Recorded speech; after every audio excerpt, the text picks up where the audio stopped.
Ahora usted dirá, si Dios es tan bueno, ¿por qué permite que el enemigo le aflija a su pueblo o a sus hijos? Pero si usted lee el trasfondo de la Escritura, vería que Israel en ese tiempo vivía con una mente de apostasía, o por así decirlo, si lo pasaríamos a este tiempo de liviandad, donde sus corazones no eran rectos para con Dios. Entonces Dios también permite usar ese recurso para que ellos se vuelvan a Él. Pero podemos ver, gloria a Dios, en una situación tan difícil que yo creo que ningún cristiano la haya pasado. De tal manera que la Biblia habla en el versículo 26 que dice que pasando el rey Israel por el muro, una mujer le gritó, dijo: salva, rey, señor mío. Y él dijo: si no te salva Jehová, ¿de dónde te puedo salvar yo? Y el granero del lagar. Y le dijo el rey: ¿qué tiene? Ella le respondió: esta mujer, da acá a tu hijo, comámoslo hoy, mañana comeremos el mío. Ya había entrado el canibalismo, amén. Se estaban no comiendo entre ellos, sino comiéndose a su propio hijo. ¿Cómo sería la apostasía o el estado espiritual que estaba Israel? Que una mamá tenga que endurecer su corazón de tal manera para comer su propio hijo. Ese hijo que quizá lo tuvo 9 meses en el vientre, que lo dio a luz, que lo vio dar sus primeros pasos, que le enseñó a hablar, que lo amamantó. Se olvidó como un animal sin conciencia, viendo una salida, siendo que lo que Dios quería, que este pueblo de Israel se vuelva a Él, quizá en oración, en ayuno, en clamor. La Biblia dice: volveos a Dios y Él se volverá a vosotros. Muchas personas a veces en el momento de lucha y de prueba, en vez de volverse a Dios, tratan de buscar recursos naturales o tratan de buscar salidas que no se llaman Dios. Y esto también es plan del enemigo, del diablo, que vino a robar, que vino a matar, que vino a destruir. Pero yo creo que ningún hijo de Dios y ninguna hija de Dios ha pasado por esta situación. Quizás una persona se siente deprimida, angustiada y dice: me voy a morir. Pero si se animara a alzar sus ojos hacia arriba, diría, como dijo allí el salmista: alzaré mis ojos a los montes. ¿De dónde vendrá mi socorro? Mi socorro viene de Jehová, que hizo los cielos y la tierra. ¿Y por qué él hablaba de un monte? Porque un monte era potencia en esos tiempos. Un monte era inconmovible. Simbolizaba autoridad, señorío, gloria. Ahora el rey, en vez de traer una respuesta en el versículo 30 que leímos, que cuando el rey oyó las palabras de aquella mujer, rasgó su vestido y pasó así por el muro, y el pueblo vio su cilicio que traía, o su fe falsa, por así decirlo, porque hay una fe verdadera que una vez fue dada y una fe falsa. Y la fe verdadera es la que te ayuda a pasar la lucha, a pasar la prueba, pasar la circunstancia, cualquiera se llame el problema. Sino que él agarró y dice que rasgó su vestidura y dijo: así me haga Dios y aún me añada si la cabeza de Eliseo, hijo de Safat, queda sobre él hoy. El espíritu de apostasía que en estos últimos tiempos se mueve. Mateo 24, Jesús también habla de las señales del fin del mundo, del fin del siglo, del fin del sistema antes que Él venga. El Señor enseña y dice: la maldad se multiplicará y el amor de muchos se enfriará. Ahora este rey sinvergüenza, en vez de volverse en oración y ayuno y proclamar al pueblo de Israel que busque al Dios que le sacó de Egipto con brazos fuertes, conociendo el trasfondo de la historia, que Dios sacó con mano poderosa a su pueblo, abriendo el mar rojo con señales, con milagros, le quiere cortar la cabeza al profeta.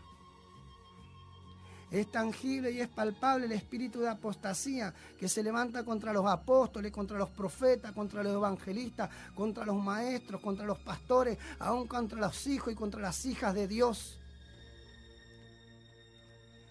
Trae a luz esta escritura para poder reflexionar, amén. Que una persona que se levanta contra los hijos y contra las hijas de Dios no tiene el temor de Dios y está siendo influenciado o influenciada por un espíritu que no viene de Dios. Porque un espíritu que viene de Dios, que se llama Espíritu Santo, nos hace volvernos a Él. La Escritura enseña que dice que la tristeza que viene de parte de Dios trae arrepentimiento. Y allí estaba Eliseo sentado, y este rey buscó la solución más rápida, la más práctica, mandar a cortarle la cabeza al profeta. Y dijo entonces Eliseo: oí, ve cómo este rey, este hijo de homicida, manda a cortarme la cabeza.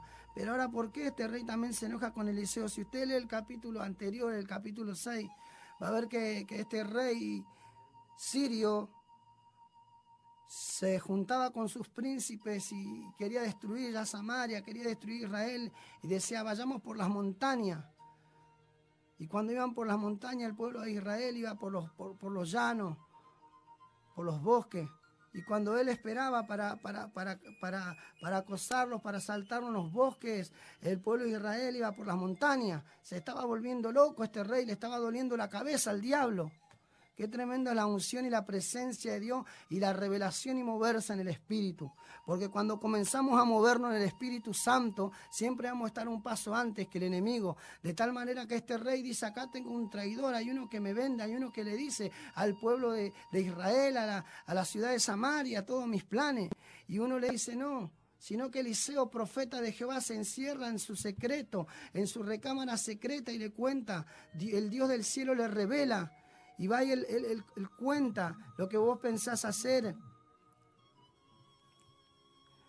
El Señor también nos enseña que cerremos la puerta y busquemos a Dios en los secretos y nos recompensa en público. Amén. Qué importante es la oración, qué importante es el ayuno, qué importante es poder consagrarnos, qué importante es poder oír la voz del Señor Espíritu Santo, qué importante es escudriñar las Sagradas Escrituras, qué importante es estar en la casa de Dios. Hablaba con una persona en estos días que decía: yo a Dios lo encuentro en mi casa. Yo leo la Biblia y lo encuentro. Qué bueno, pero también la Biblia nos enseña a congregarnos, amén. Dice que no tengamos por costumbre el no congregarnos. Hablaba con una persona, me decía: todos los caminos te llevan a Dios. ¿Cómo engaña el enemigo? Jesús dijo: yo soy el camino, la verdad y la vida. El camino para el descarriado, la verdad para el que está confundido, engañado, y la vida para aquel que no tiene ganas de vivir. Y allí Eliseo, Dios le revelaba todo, pero este varón, con la unción que tenía, dice que cuando el rey lo mandó a atrapar a Eliseo, él dijo: Jehová.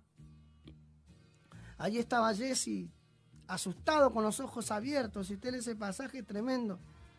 Dice: nos vienen a cortar la cabeza, nos vienen a matar. Estaba desesperado. Y Eliseo hace una oración contradictoria y le dice a Jehová: Jehová, abre los ojos de este. ¿Por qué? Porque Eliseo tenía los ojos espirituales abiertos. Cuando se le abrieron los ojos espirituales a Jesse, a su siervo, vio legiones y legiones de ángeles, de arcángeles, de querubines y serafines, de carros de fuego que cuidaban y cuidan a los hijos de Dios. Este hombre estaba sentado, yo creo que si sería argentino estaría tomando unos mates. Tranquilo, descansando. Qué importante es poder movernos en el Espíritu, amén, porque no se movía por la situación y por las circunstancias, sino se movía en la presencia y en el cairo de Dios, viendo las cosas como Dios las ve, no como el mundo las ve o como el diablo nos quiere hacer verlas. Y cuando vinieron a atraparlo, hizo otra oración también, que le dijo: Señor Jehová, cierra los ojos a esto, y lo cegó al enemigo. De tal manera que los tomó de la mano y los llevó al centro de Samaria, inclusive le dio pan y agua. ¿Cuánta autoridad tiene la iglesia de Cristo? ¿Cuánta autoridad tiene usted, siervo, sierva? ¿Cuánta autoridad tiene usted, hijo, hija de Dios? ¿Cuánta autoridad tienes, amado, amada? En tus labios está el poder de la vida y el poder de la muerte, para cegar a los principados, para cegar a las potestades, para cegar ese problema, para que se confundan. Y allí este rey, recordando eso, quiso desquitársela con Eliseo, pensando que iba a resolver algo. Pero dice el capítulo 7, dijo entonces Eliseo: oíd palabra de Jehová. Así dijo Jehová: mañana a estas horas valdrá un seah de flor de harina, un ciclo, y 2 seas de cebada, un ciclo, a la puerta de Samaria. Wow, esto sí que es fe. Si pudiéramos estudiar el trasfondo que valdría el estiércol de paloma, alrededor de 500 pesos sería la plata de ahora, y un poco de asno, una cabeza de asno, valdría algo así, por así decirlo, de 8.000 pesos. Pero Eliseo, cuando suelta una palabra, dice que un sea de flor de harina valdría 5 centavos.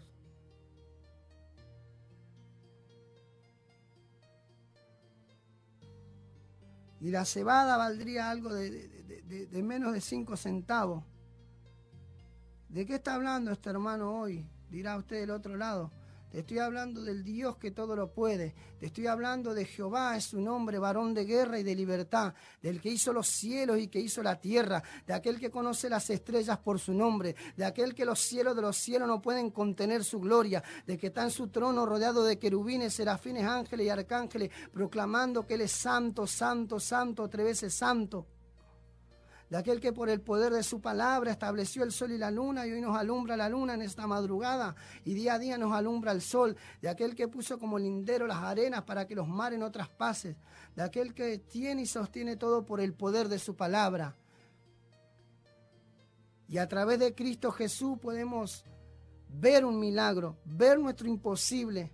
Esta palabra te confronta en esta noche, hermano, hermana, para que usted le crea a Dios. El Señor enseñó, dijo, si tuviera fe como un grano de mostaza es milímetro, es como un granito de arena, pero una fe pequeña, inquebrantable, inconmovible en un Dios grande, en un Dios poderoso. Podemos leer más abajo